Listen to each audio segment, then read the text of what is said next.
Hello, welcome to my YouTube channel. आज का हमारा टॉपिक है अप्लाइड साइंस का second chapter properties of solids and liquids पे। मैंने पिछले वीडियो में चैप्टर 1 डिस्कस किया हूँ। अगर आप वो वाला वीडियो नहीं देखे तो आपको डिस्क्रिप्शन बॉक्स में उसका लिंक मिल जाएगा। चलिए फिर स्टार्ट करते हैं। पहले है हमारा सॉलिड्स, प्रॉपर्टीज़ ऑफ सॉलिड्स। पहले देखेंगे प्रॉपर्टीज ऑफ सॉलिड्स क्या है। ये तो बेसिक प्रॉपर्टीज़ हैं, आप तो 7th 8th स्टैंडर्ड में ही पढ़े होंगे, लेकिन मैं और एक बार डिस्कस करता हूँ। पहले आता है a solid has definite size and shape. Solid का एक डेफिनेट साइज भी होता है, एक शेप भी होता है। मान लो एग्जांपल, ये पेपर ले लो, ये पेपर सॉलिड है। ये इस पेपर का जो साइज़ है ये A4 है, ये A4 साइज़ है। और जो ये शेप है इसका रेक्टेंगुलर शेप है। हर सॉलिड का डेफिनेट साइज भी होता है और उसका शेप भी होता है। नेक्स्ट आता है in solid intermolecular space is least. और जो सॉलिड में इंटरमोलिकुलर स्पेस होता है वो भी बहुत लीस्ट होता है। नेक्स्ट आता है particles of a solid is tightly bounded. और जो पार्टिकल्स होते हैं सॉलिड के वो आपस में टाइटली बाउंडेड होते हैं। चलिए फिर आप नेक्स्ट मेन पार्ट पर आते हैं। दो डेफिनेशन है, इलास्टिसिटी और प्लास्टिसिटी। पहले देखते हैं इलास्टिसिटी क्या होता है। इलास्टिसिटी यानी the property of a substance which helps to regain its original shape and size. Example rubber bands. ऐसी प्रॉपर्टी, मान लो आप ऐसी प्रॉपर्टी जो जब उस पे से लोड रिमूव हो जाता है तो फिर वो अपने original shape and size position पे आ जाता है। आपको एक इजी एग्जांपल से लेके समझाऊंगा। ये रबर बैंड है। जब ये नॉर्मल ओरिजिनल पोजीशन है इसकी, जब इसमें रबर बैंड को फोर्स अप्लाई करता हूँ तब ये स्ट्रेच हो जाएगा। तब मैं ये तब मैं जब फोर्स छोड़ जाता हूँ तो अपने वापस पोजीशन पे आ जाएगा, क्योंकि इसके अंदर इस रबर में इलास्टिसिटी की प्रॉपर्टी है। इलास्टिसिटी प्रॉपर्टी ऐसे काम करती है, जब आप लोड रिमूव करते हैं तो फिर से वापस अपने इनिशियल पोजीशन पे आ जाता है। नेक्स्ट है प्लास्टिसिटी। प्लास्टिसिटी यानी the property does not regain its original shape and size even removal of a load. Plasticity property यानी जब आप किसी भी मटेरियल या किसी भी चीज़ पे आप लोड अप्लाई करते हैं तब वो उसका पोजीशन चेंज होता है। लेकिन प्लास्टिसिटी प्रॉपर्टी में पोजीशन तो चेंज हो जाएगा, लेकिन जब लोड रिमूव करेंगे तब वो फिर से अपने इनिशियल पोजीशन पे नहीं जाएगा। मैं एक इजी एग्जांपल लेता हूँ। एक मान ये छोटा सा प्लास्टिक ले लो। जब प्लास्टिक को आप लोड अप्लाई करेंगे तब ये स्ट्रेच हो जाएगा। जब आप लोड रिमूव करेंगे तो फिर वो उतना ही रहेगा, वो अपने इनिशियल पोजीशन पे नहीं जाएगा, क्योंकि इसके अंदर इलास्टिसिटी की प्रॉपर्टी नहीं है। इसको बोलते हैं प्लास्टिसिटी।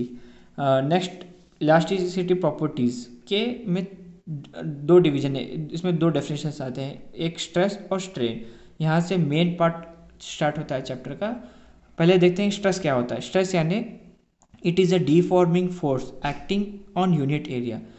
स्ट्रेस इज उसका फॉर्मूला फोर्स पर एरिया, इसका ऐसा यूनिट होगा न्यूटन पर metre square. Next strain. Strain यानी it is the ratio of change in dimension to the original dimension.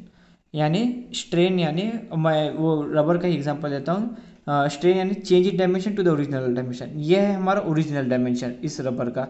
तब मैं इसको लोड अप्लाई करूँगा, ये स्ट्रेच हो जाएगा। ये होगा इसका change in dimension. Change in dimension to the original dimension is called strain. यहाँ पे स्ट्रेन में एक बहुत इंपॉर्टेंट पॉइंट है जो आपको याद रखना चाहिए। Strain it is a dimensionless quantity and has no unit.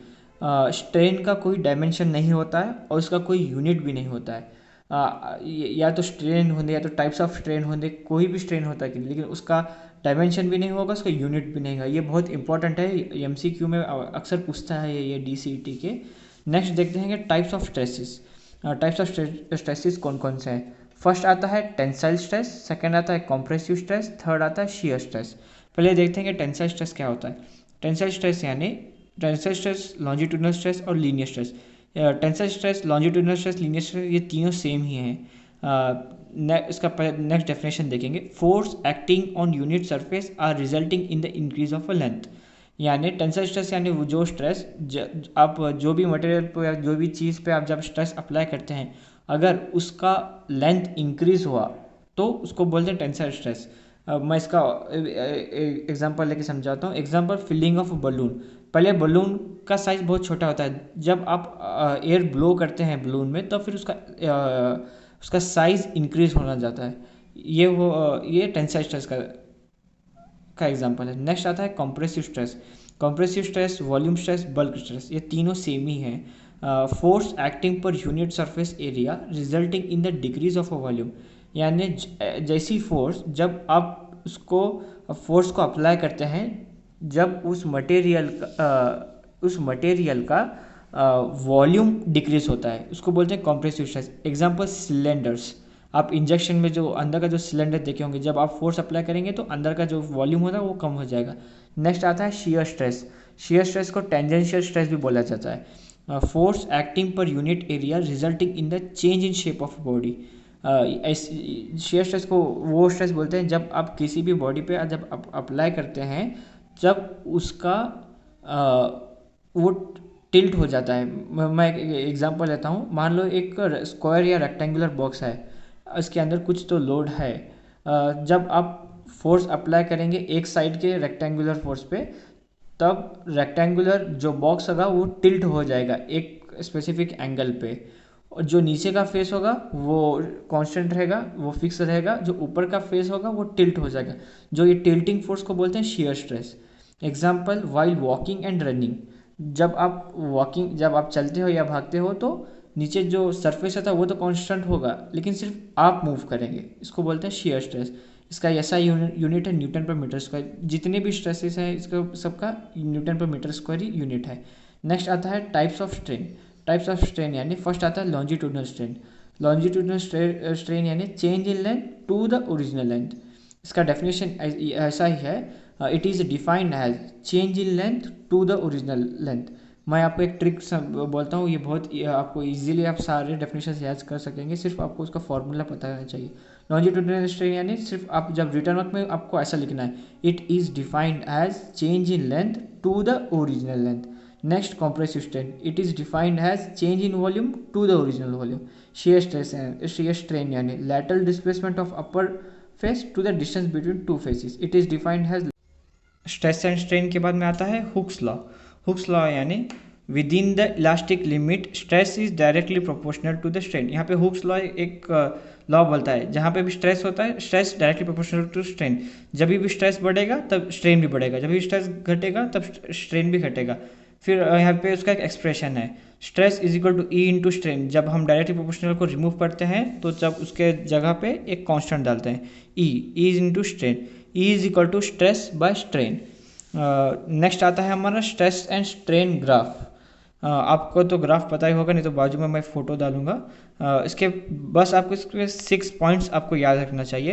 पहले पॉइंट में क्या होगा, within the elastic limit stress is directly proportional to strain.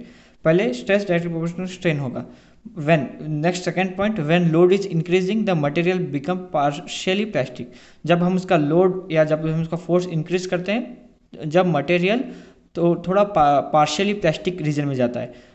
जब हम और लोड बढ़ाते हैं तब यील्ड पॉइंट आता है। At yield point it becomes completely plastic. जब हम और लोड बढ़ाते हैं तो जब वो कम्प्लीटली प्लास्टिक हो जाएगा। माने next fourth point, beyond yield point without increasing the load the extension takes place.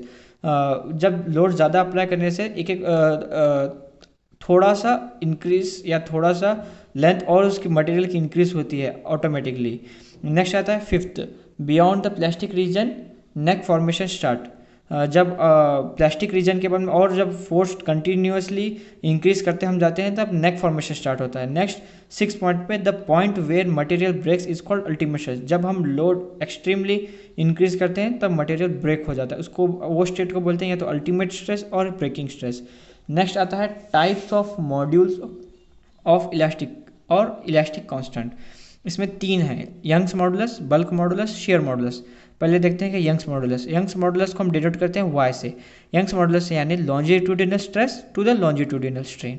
यहाँ पे लॉन्जिट्यूडिनल स्ट्रेस का formula F by A divided by longitudinal strain का formula D L by L, Y is equal to F L divide by A D L. Next है bulk modulus. Bulk modulus यानी हम B या के से दोनों किसी भी टर्म को लेकर डिनोट कर सकते हैं हमको। बल्क मॉडुलस यानी volume stress to the volume strain. आप इसको ऐसे डेफिनेशन ऐसा लिखना, it is defined as volume stress to the volume strain. Next आता है शेयर मॉडुलस। शेयर मॉडुलस यानी इसको हम शेयर मॉडुलस यानी shear stress to the shear strain, it is defined as shear stress to the shear strain. Next आता है graph properties. Graph properties यानी इसमें भी 3 चीज़ें हैं। फर्स्ट आता है factor of safety, second Poisson's ratio, third experimental determination of Y यानी Young's modulus. Factor of safety यानी it is a number use to calculate safe working stress on a material. यानी ये फैक्टर ऑफ सेफ्टी आपको calculation part में use होगा। सिर्फ आपको इसका फॉर्मूला याद रखना चाहिए, 1 डिवाइडेड बाय बल्क मॉडुलस। जितना आपका बल्क मॉडुलस होता है उसका रेसिप्रोकल फैक्टर ऑफ सेफ्टी होता है। नेक्स्ट आता है उसका एसआई यूनिट है मीटर स्क्वायर पर न्यूटन। नेक्स्ट आता है पॉइजनस रेशो। पॉइजनस रेशो यानी it is defined as lateral strain to the longitudinal strain. Next experimental determination of Y यानी यंग्स मॉडुलस। ये इसको डिफ्रेंशिएशन करके पूरा उसको लास्ट एक्सप्रेशन इसका या फॉर्मूला रिमूव करें, y is equal to 4gl divided by pi D square to the m by E यानी मीन। बस आपको इसका फॉर्मूला पता होना चाहिए बस। Like a Hellcat.